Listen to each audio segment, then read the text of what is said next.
The Karoopoort is a very old route, followed by the first settlers, and together with the Hottentotskloof formed the only route to the north and the Karoo from Cape Town through Ceres. The road is a typical poort with easy gradients following the course of a mainly dry riverbed through a natural gap in the mountains. The construction was managed by Andrew Bain and built by Adam de Smet, who would later become Andrew Bain's son-in-law.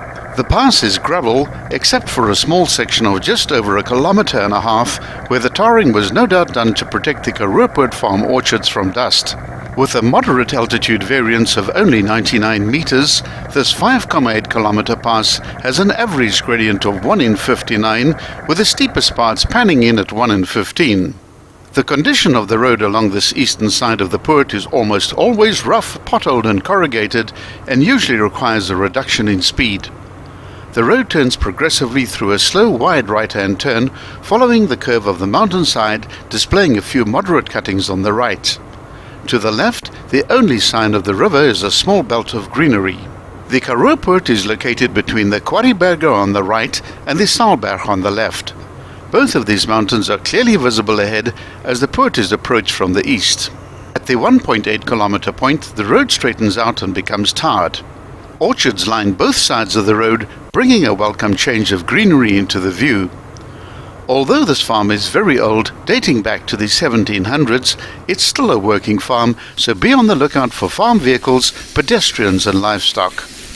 The Durung River, which the road follows, is seldom more than a trickle, but it's been a lifeline of water for the old Karoopoort farm.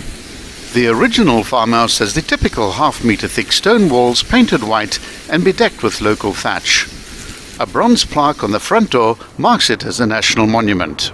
After the farmstead, the road continues bending gradually to the left until the heading settles down into the southwest, where the tar gives way to gravel at the 3.3 kilometer mark, with large electricity pylons appearing on the left. These pylons gradually converge closer to the road as distance is gained westwards. This second half of the poort is more technical and contains many more corners as well as some steeper gradients. From the 4th to the 5th kilometer, a series of curves have to be negotiated. These have been adequately signposted with chevron boards to warn drivers of the dangers.